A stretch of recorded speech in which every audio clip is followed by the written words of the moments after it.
I'm Cole Whitaker, 36, and I learned the hard way that a house can look perfectly lived in and still feel like a museum where everything says, "Do not touch." The first time my stepson told me I wasn't his real dad, he didn't shout it. He said it the way a boy might point out the weather. Casual, factual, as if it would be silly for anyone to argue with the sky. It was a Saturday in late October, leaves matting the sidewalk, our neighborhood smelling like chimney smoke and damp earth. I was standing at the kitchen island whisking pancake batter, humming the same song my mom used to sing when the weather turned. Asher, 14, eyes like storm glass, walked in, cracked open the fridge, took out the orange juice, and didn't even look up when I said, "Good morning, champ." He poured, sipped, and said, "You don't need to make me breakfast. You're not my dad." Just like that. A simple sentence. And still it felt like someone had reached into my rib cage and given the heart a twist, not enough to break anything. Only enough to remind me that bones could ache even without a fracture. I looked at him, sleep mussed hair, hoodie with some band logo I didn't recognize, and I tried to meet the moment with the steadiness I promised myself I'd bring into this house when I married his mother. "I know I'm not," I said, aiming for warm, not wounded. "But I'm here. And you're a growing human with exactly one speck of fruit in your bloodstream. Pancakes would help." He shrugged, capped the juice, and left the kitchen with his glass, a trail of silence in his wake. The batter in the bowl made a soft popping sound, bubbles breaking, and for a second I imagined myself standing on thin ice, listening for the crack. Back then, the marriage was still new enough that we could pretend our lives had always been arranged this way. My coffee mug beside Marin's mug beside the chipped ceramic dinosaur cup Asher still used out of habit, even though he'd gotten too old to admit he liked it. We'd met at a charity 5K and discovered, during the limp, sweaty cool down, that we'd both spent our 20s bulldozing through work and our early 30s cleaning up the rubble. She wanted safety more than surprises. I wanted a family that could breathe in the same room without competing for oxygen.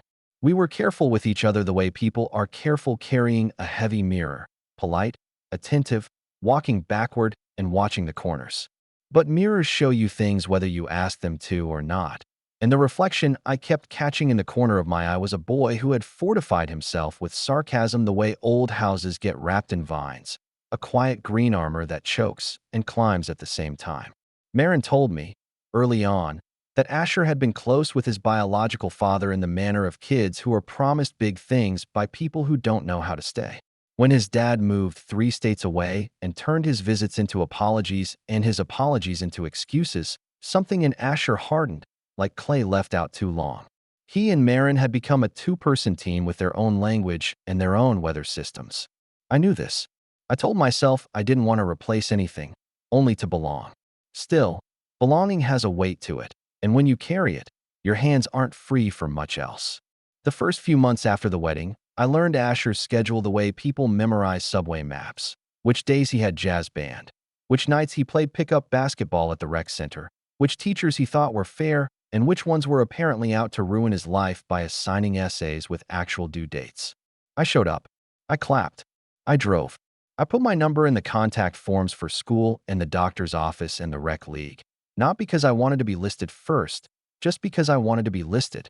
When I fixed the wobbly leg on his desk, I left the screwdriver in the top drawer, in case he wanted to pretend he'd done it himself. The house itself wore my presence with the awkwardness of a shirt borrowed from a broader-shouldered friend. My tools lined up neatly in the garage beside boxes labeled with Marin's handwriting. Winter clothes, Asher's old school projects, photos, and the line where our lives joined showed like a seam that hadn't been pressed yet. I didn't mind. I'd been a contractor most of my adult life, building out other people's dreams while I told myself I wasn't the sort who needed a big, noisy house to feel like I was going somewhere. But the first evening we ate on the porch, passing salad tongs back and forth while the streetlights blinked awake, I let myself imagine future versions of us. Asher, a little taller. Marin, laughing at a joke I'd tell badly. Me, learning not just where the light switches were, but which ones stuck and needed a nudge. It wasn't a grand vision, just the kind of everyday hope you tuck into your pocket for later. The problem with hope is that it makes a quiet sound when it drops. The second hint of the ground shifting came at a parent-teacher conference. One of those evenings when the hallways at the middle school smell like pencil shavings and permanent marker, and the desks looked too small for the people sitting in them. Marin and I sat side by side while Asher's social studies teacher, Ms. Hale, no relation, talked about group projects and deadlines like a coach reviewing formations. Mid-sentence, she said, "I emailed both of you last week about the missing assignment." And Marin turned to me, eyebrows raised. My email was blank. I checked it twice. Ms. Hale scrolled, frowning, then brightened as if she'd discovered the culprit. "Oh, sorry, I must have sent it to Asher's dad." There was nothing wrong with that sentence. It was correct. It just skipped over the space I was trying to stand in. Afterward, in the parking lot, I told Marin it was fine. I wasn't keeping score. I just wanted to be looped in. She squeezed my hand and said, "Of course, Cole." But when we got home and gently asked Asher to add me to his school portal, he said, "Why would I do that? You're not family. Not cruel. Not heated. Just geometry. This belongs here. That belongs over there. And there are rules about how shapes fit. If you tally every small non-invitation, you'll run out of ink." The weekend his grandpa visited and took them both to breakfast without asking if I wanted to come. The day the neighbor kid rang the bell and asked if Asher's mom could drive them to practice because the other guy didn't know the shortcuts. The night Marin's sister called with news, and the speakerphone stayed angled away from me, so I could hear but not be heard. I told myself it wasn't personal, even when it felt personal. I told myself families are like rivers, and sometimes you're just a rock the water figures out how to go around. And yet, every time I made a detour for Asher, buying the better sports socks because his feet blistered, showing him how to replace a bike chain, coaching him on what to say when the teacher you think doesn't like you calls on you anyway, I could see in his eyes that he accepted the help and rejected the helper. There's a special kind of quiet that lives in a boy who has already decided to leave first, so he can't be left. It's the quiet that says, "I know what these stories do. I know how they end." It didn't help that Marin wanted peace so badly, she sometimes made a shrine of it. She would build a soft fence around difficult conversations, and when I'd ease my hand over the picket to ask, softly, whether she saw what I saw, Asher's crisp refusals, the way he referred to me as he instead of Cole, when he told stories, she'd go still. "He's at an age," she'd say, as if adolescence were a storm we'd all agreed to wait out. I don't want to push him. I didn't either. But I couldn't shake the feeling that if nobody drew a map, he'd treat our home like a wilderness where rules don't apply and whoever yells first wins. I had promised myself I would not become the stereotype, the man who arrives with new rules just to hear himself obeyed. So I did what I've always done when a job gets delicate. I slowed down. I listened. I tried to learn the house's language. The squeak on the third stair, the way the back door needed to be lifted a fraction before it would latch, the difference between Asher's okay and his okay. I remember a Sunday afternoon in November, the day so cold it made the sun look dishonest. Asher had a science project due, a model of a bridge built to scale. He'd put it off and now had that particular teenage frustration that's part panic, part certainty that if the world were fair, deadlines would bend to moods. I offered to help him calculate the load distribution, something I'd actually done on real projects. He shot me a sideways glance, eyes half upon, half shuttered. "I'll just ask Mr. Jenkins tomorrow," he said. When I told him it was due tomorrow, he frowned like he'd been tricked. "Whatever. Mom says I can turn it in a day late." Marin, folding laundry 2 rooms away, called out. I did not say that, gentle but firm. I gave Asher the tape measure and watched him flip it out and back, brass lips snapping. "We can build it together," I said, still trying to tuck the offer in a way that made it easy to accept. He put the tape measure down like he'd set aside an argument, not a tool. "I don't need you," he said, not cruel, not heated, just a boy writing the correct label on a box. "You're not my dad." It would be convenient to say that was the moment something changed, but it wasn't a thunderclap. People like to tell stories about big breaks. Real life does its damage in drafts. Later that week, I picked him up from practice because Marin worked late. He got in the truck, wrung his hands in his hoodie pocket, and turned the radio dial to a station that sounded like 2 robots arguing in a cave. Halfway home, he cleared his throat and asked, in a tone that tried and failed to be casual, if I could drop him off 2 blocks from the house, because Zach's brother might be outside and he talks a lot. I pulled over 2 blocks early. He opened the door, hesitated, and said, "It's just easier." I wanted to say, easier for whom? I wanted to say, do you realize I've memorized which shoes you kick under the bench by the front door, that I know the way your voice loosens when you talk about music, that I have learned your joke timing and left space for the laugh you give when you surprise yourself? I did not say any of that. I said, got it.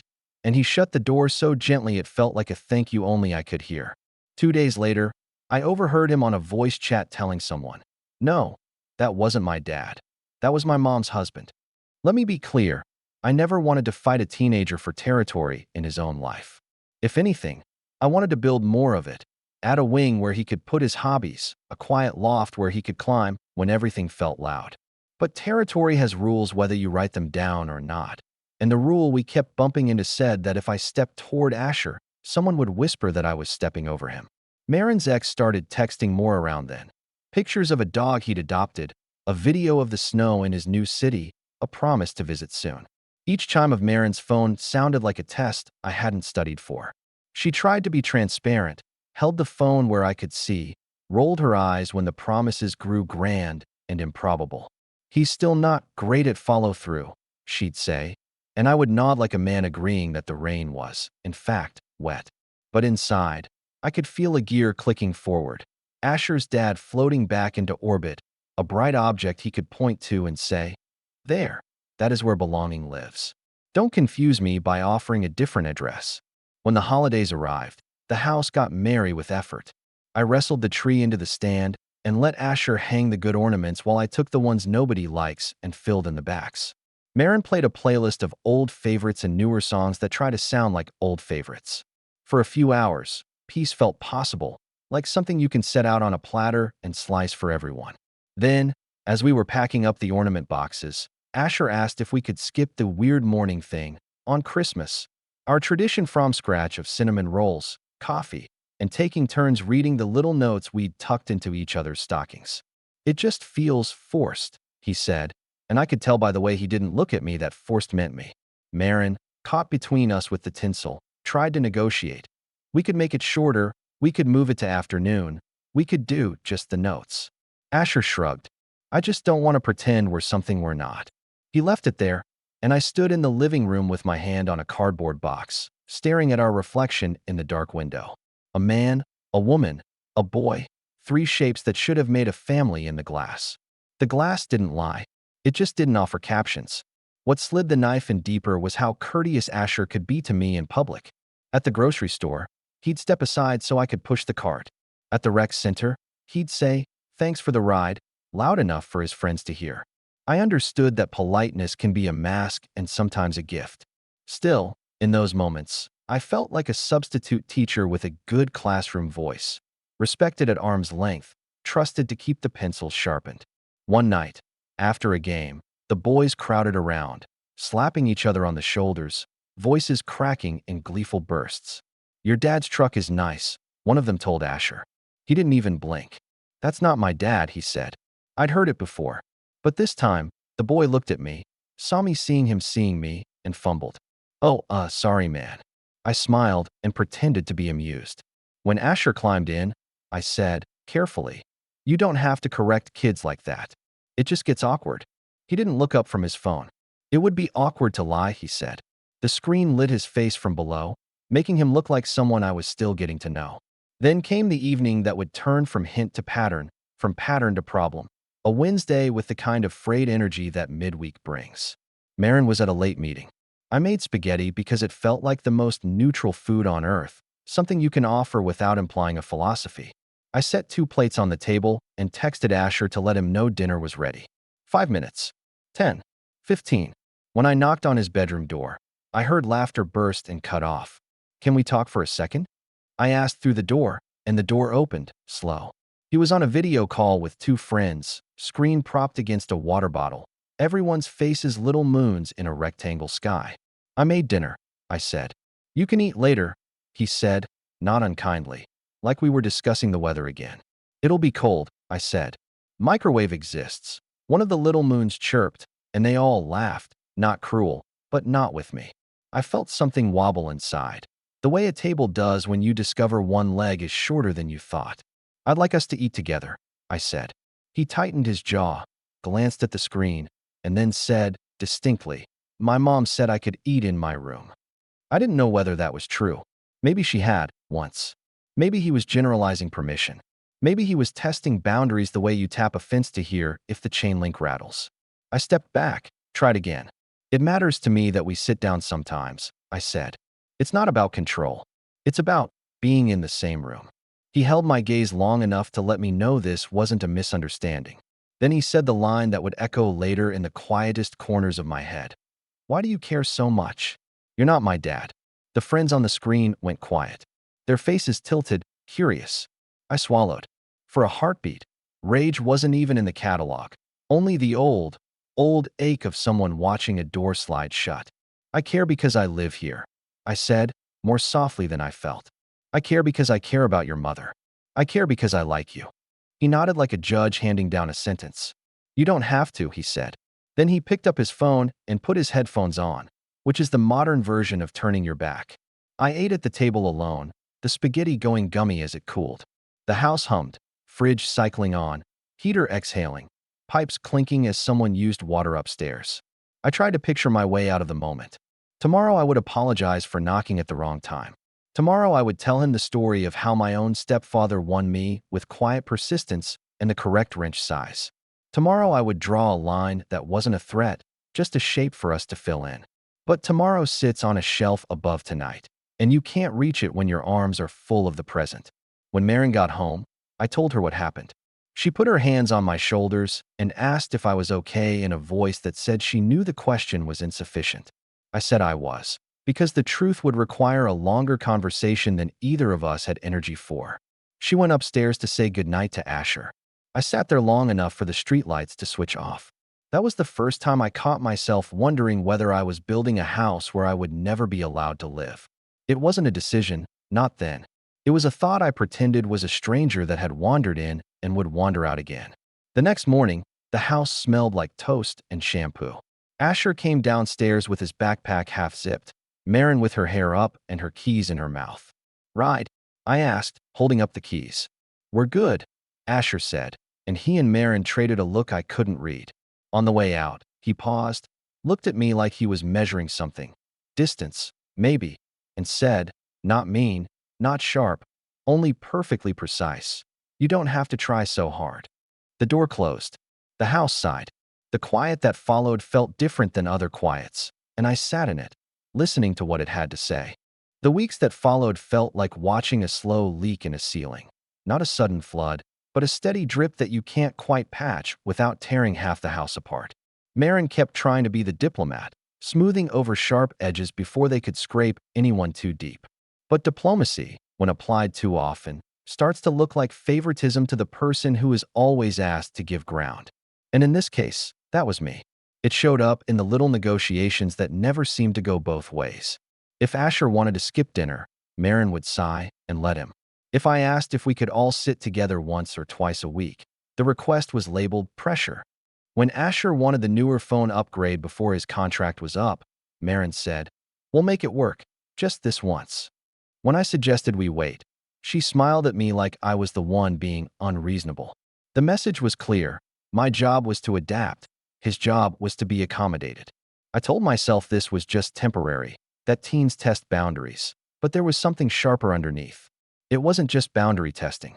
It was Asher learning that if he framed me as not real family, he could tilt every scale in his favor. Thanksgiving was the first time the favoritism felt like a performance. Marin's parents came over. The table creaked with turkey and sides, and everyone traded polite laughter while I carved. Asher, phone under the table, barely engaged until his grandfather asked him how school was going. Suddenly, he was animated, telling stories, even making jokes. When Marin's dad glanced at me and said, "Sounds like you're doing a good job, Cole," I smiled. But before I could thank him, Asher cut in smoothly. "That's Mom. She's the one who does everything." The room chuckled, Marin's cheeks flushed, and she reached across to squeeze Asher's hand like he'd just delivered a toast. I sat there with the carving knife still in my hand, realizing I had just been edited out of my own home in front of an audience. December only deepened the rift. Marin had promised we'd plan the holiday together, but every decision seemed to land without me. Asher didn't want me in their matching pajamas photo. He said it would look weird to his friends on Instagram. Marin laughed it off and told me not to take it personally, then posed with him on the couch, their flannel pants matching while I held the camera. Later, when I suggested we could do a separate photo, she said gently, "Maybe next year, when things feel easier." The word next was meant to soothe, but it echoed like a postponement of belonging. The manipulation became clearer in January, when Asher started using me as leverage. If he wanted something, he'd angle it through me, knowing Marin would take his side if I pushed back. One evening, he asked if he could stay overnight at a friend's house. I said fine, but reminded him about his unfinished assignments. He rolled his eyes, muttered, "You're not my real dad," and stomped upstairs. 10 minutes later, Marin came down with her phone. "Asher feels like you're being too strict," she said softly. "Maybe just let him go this time." When I asked her if she realized he was triangulating us, she frowned and said, "He's just a kid. Don't make it bigger than it is." But I could see it. He had figured out the formula. Push against me, watch her bend. The pattern grew sharper with every week. Asher's requests grew bolder, Marin's defenses of him more reflexive, and my presence more optional. He started making plans without telling me, knowing his mom would back him. He would sit at the dinner table, tell a story, and leave me out of it entirely, as if narrating a version of his life where I didn't exist.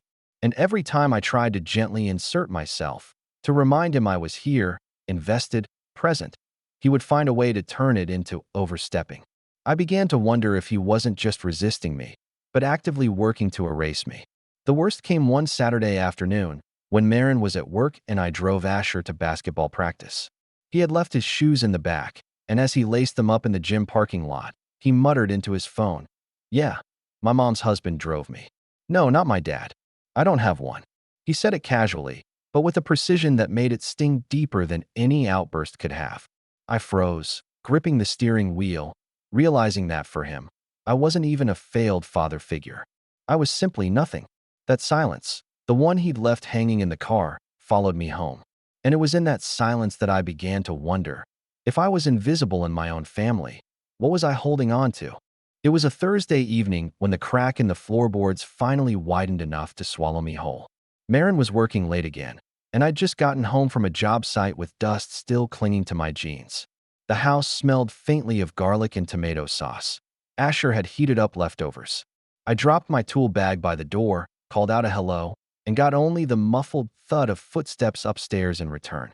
I told myself it was fine, normal, just a teenager retreating into his world. But when I went into the kitchen to grab a drink, I noticed something odd.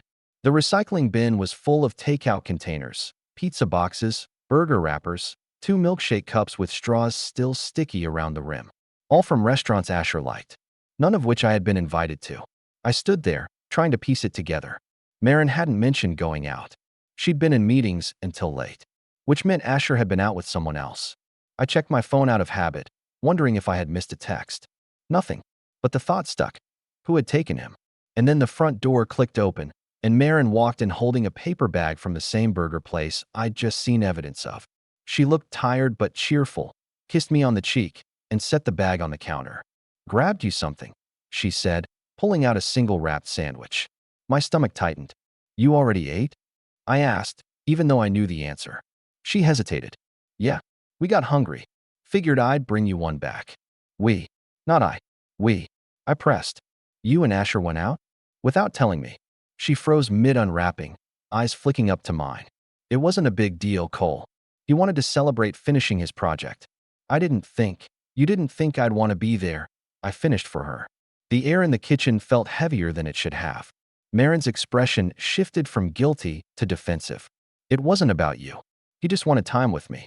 Alone." The words stung more than I expected. Not because I thought I needed every dinner, but because the choice had been made behind my back.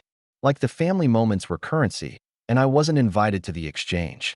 I sat at the table, the untouched sandwich in front of me, and tried to swallow the knot forming in my throat.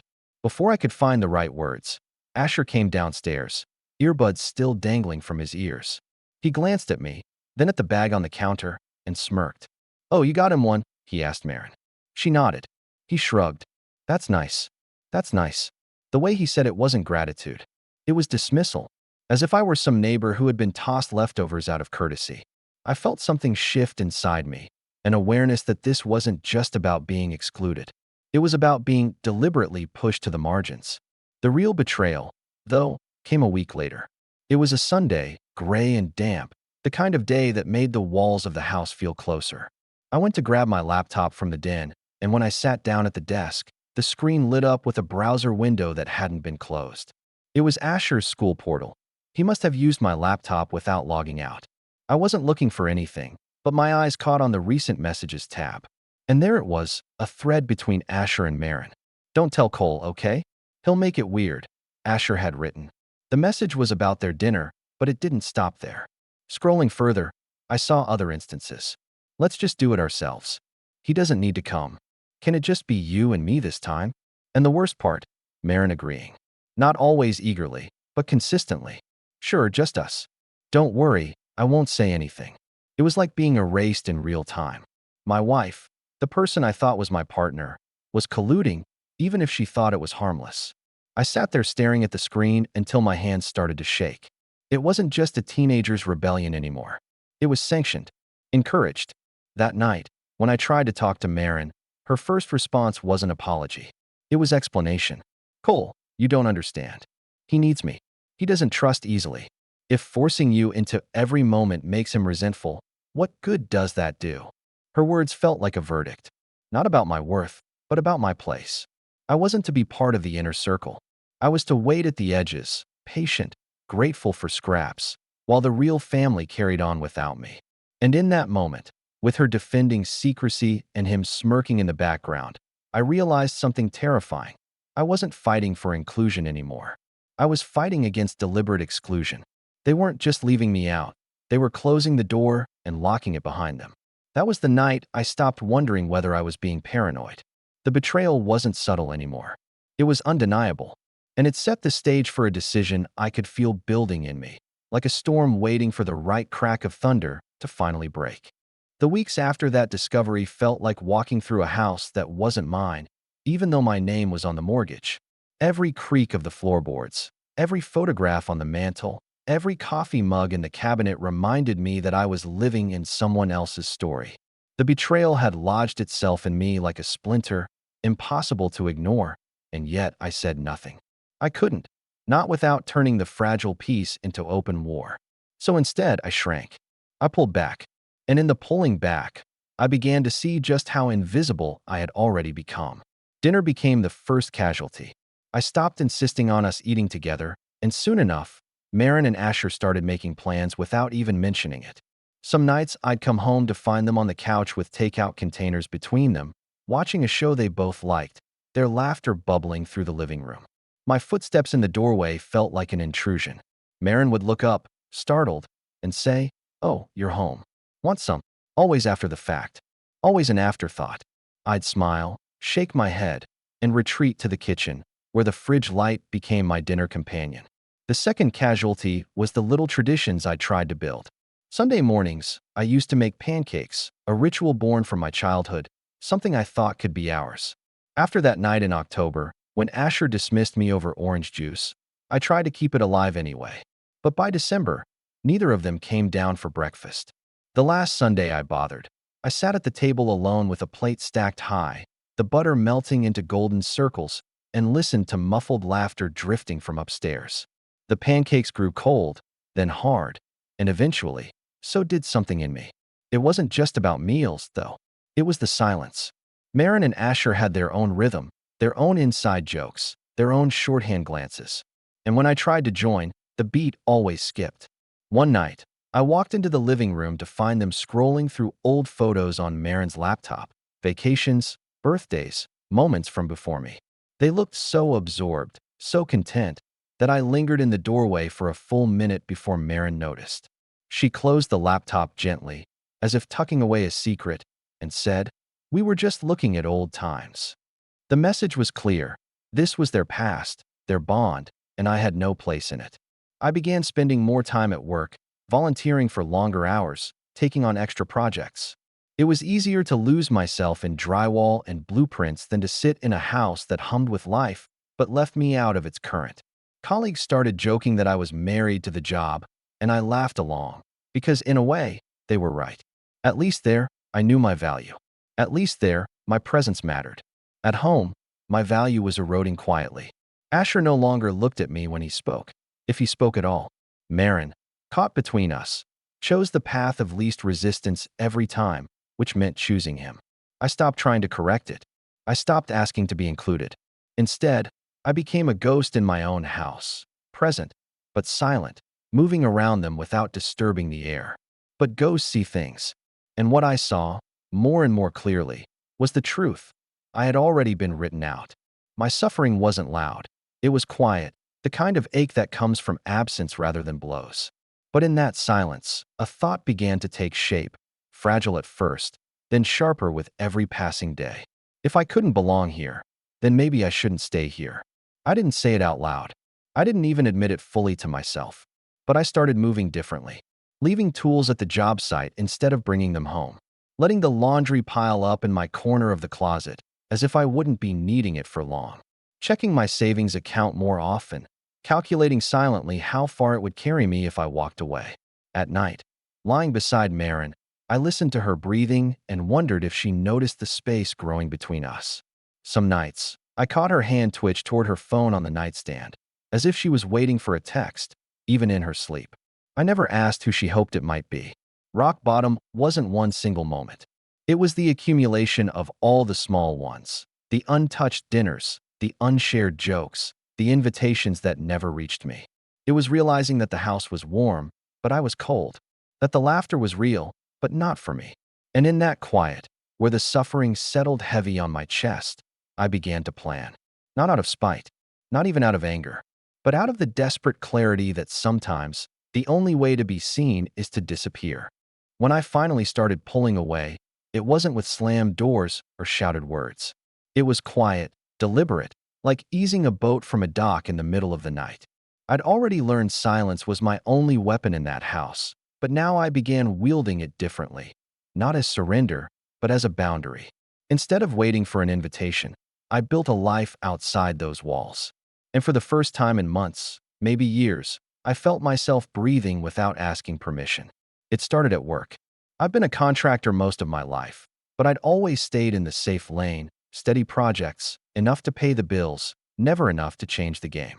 With more time on my hands and less energy wasted trying to wedge myself into a family that wouldn't hold me, I said yes to bigger jobs. I took a renovation project downtown that other contractors had turned down because of its scope, a crumbling old warehouse meant to be turned into loft apartments. It was a mess, mold, outdated wiring, structural issues, but I threw myself into it. My crew noticed. My clients noticed. And soon, so did people I hadn't even met. Word of mouth is currency in my line of work, and my name started circulating in rooms I'd never been invited into before. An architect I respected reached out about partnering on future builds. A property developer asked me to bid on projects I wouldn't have dared to touch a year earlier. For the first time in a long time, I felt powerful, not because anyone handed me respect, but because I had earned it on my own terms. Every blueprint signed, every beam raised was a reminder that I had worth, even if my own family refused to see it. The money followed, not in a flashy way at first, but in steady, undeniable increments. The kind of money that changes possibilities. I upgraded my truck, not to show off, but because I needed something that could handle the workload. I invested in better tools for my crew, and their loyalty deepened in return. One of them, a younger guy named Mateo, told me one day, "Boss, you've got a reputation now. People know you finish strong." That sentence stayed with me longer than it should have. Maybe because it was exactly the kind of acknowledgement I never got at home. Outside of work, I began filling my evenings differently. Instead of sitting in the kitchen listening to muffled laughter upstairs, I started going to the gym again. I reconnected with an old friend from college, David, who had just moved back to town. We met up for coffee, then dinner, and before long, we were laughing like we hadn't lost a decade. He asked me how things were at home, and though I didn't spill everything, I admitted I felt displaced. He didn't pity me. He just listened, then said, "Maybe it's time you stopped waiting for a seat at a table that isn't set for you." That line became a kind of mantra. I stopped waiting. I started traveling on weekends when I didn't have projects. Small trips at first, driving upstate to hike trails I hadn't seen in years, renting a cabin for a night, just to sit by a fire without hearing the constant low hum of rejection in the background. Every time I came back, the house felt a little less like a cage. I could feel myself loosening, as if some invisible rope had been tugging at my chest for too long, and I was finally letting it unwind. Maren noticed, of course. She'd ask where I'd been, why I didn't wait for them before making plans. I'd answer calmly, no edge in my voice. I figured you had your own thing going. She'd frown, like she couldn't quite place the new rhythm. Asher, for his part, barely looked up. If anything, my absence seemed to confirm what he'd been trying to prove all along, that I didn't belong. But what he didn't see was how that very absence was giving me strength. Because while they tightened their circle, I expanded mine. Clients respected me. Friends valued me. Strangers paid me for my skill and left me with gratitude. Each day, I carried a little less of their rejection and a little more of my own worth. My name, my work, my presence, they were being recognized in ways that no teenager's cutting remark could erase. And deep down, though I never said it aloud, I began to see the power in my silence. They thought I was fading, irrelevant. But what they didn't realize was that I was building. I was laying foundations elsewhere, stronger ones. Ones that didn't crumble under the weight of dismissal. It was in that quiet growth, financial, personal, emotional, that the first seeds of a different kind of plan began to take root. Not just leaving, not just escaping, but leaving in a way that they would feel the absence, taste it, choke on it. A silence so heavy it would force them to hear what they had been refusing to listen to all along. The turning point didn't arrive with fireworks or confrontation. It came the way most life-altering moments do, quietly, slipping into place while no one else was paying attention. By the time I realized what I had in my hands, the setup for revenge had already begun. It started with the warehouse project. The developer, a sharp but fair guy named Lyle, asked me to stay on after completion as his go-to contractor for future builds. He didn't just want my labor, he wanted my judgment. He'd seen how I solved problems under pressure, how I turned chaos into something livable, and he trusted me. For a man who'd been treated like an afterthought in his own house, that trust was a kind of oxygen. Soon, I was sitting in meetings I never thought I'd be invited to, rooms with architects, investors, and city planners. At first, I sat quietly, learning the rhythm, but little by little, I realized my voice carried weight. When I made a suggestion, people took notes. When I laid out a plan, they followed it. I wasn't just a contractor anymore. I was becoming a partner. The money shifted again, more quickly this time. With each project, I carved out a bigger stake. My accounts grew in a way that almost embarrassed me. I didn't talk about it at home. Maren never asked, and Asher certainly didn't care, but I knew. I knew I was building something far bigger than a paycheck.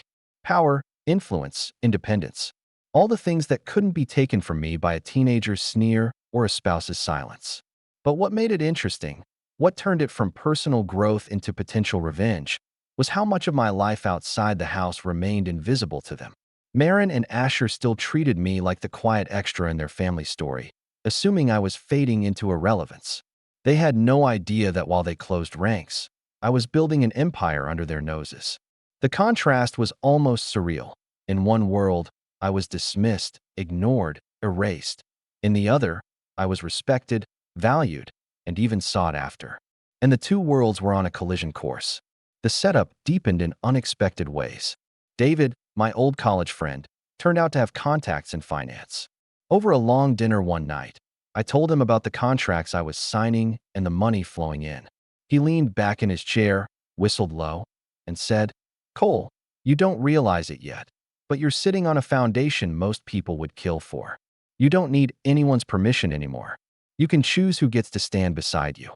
His words hit me like a hammer. For so long, I had been trying to win permission, to belong in a family that didn't want me. But out here, in the world I was building, I didn't need permission. I only needed clarity. And clarity came one evening when I returned home earlier than usual. Maren and Asher were in the living room, laughing over something on his phone. I set down my keys quietly, and before they noticed me, I heard him say, "See? I told you he doesn't matter. He's barely even around anymore." Maren didn't correct him. She didn't defend me. She just sighed, a soft sound, almost indulgent, and said, "Let's not talk about it right now." That silence, her silence, spoke louder than words. They thought my absence was weakness. They thought I was shrinking. What they didn't know was that I was preparing. That night, I lay awake, the decision forming in me with sharp edges. I wasn't going to explode, to scream, to demand they see me. That would only prove their point. No, I would let them have exactly what they said they wanted. A house without me. A life where I didn't matter. And I would leave it in such a way that they would feel every square inch of the silence I left behind. Because here's the truth I had finally learned. Sometimes revenge isn't about words or confrontation. Sometimes it's about stepping out so completely, so suddenly, that the echo of your absence fills the room louder than your presence ever could. And thanks to the power I'd built outside those walls, I finally had the means to do it.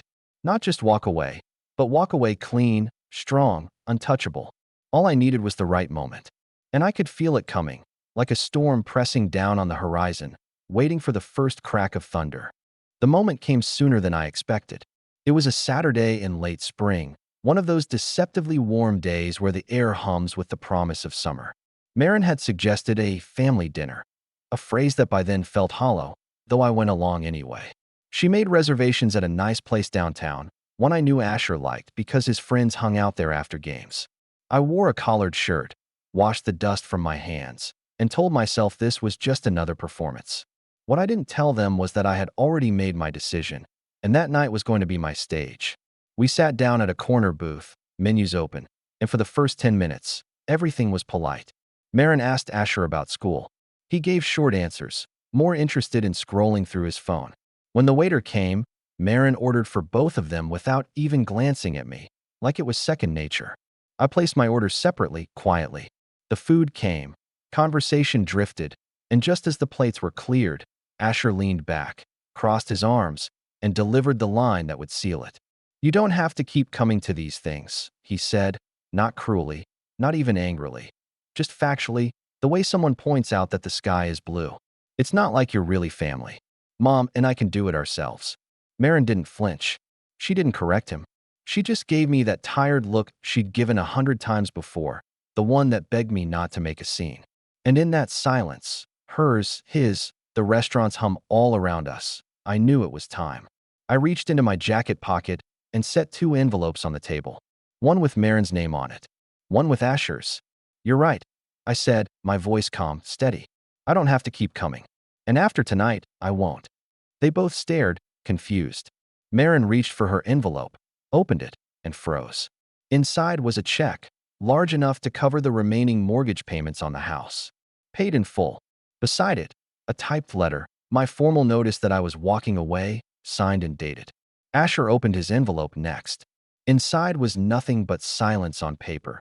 A blank page, folded neatly, with a single line at the bottom in my handwriting. "You got exactly what you wanted." The color drained from his face, though he tried to mask it with a smirk. Marin, meanwhile, looked up at me, her lips parting as if to speak, but no words came. For once, their silence was heavier than mine. I stood, slid my chair back carefully so it didn't scrape, and said, "Enjoy your dinner." Then I left. No shouting, no dramatics, just absence. When I stepped outside into the warm night air, I didn't feel relief right away. What I felt was weight, the kind that comes after carrying something for too long. But beneath it, there was something sharper. Power. Because for years I had been invisible in that house.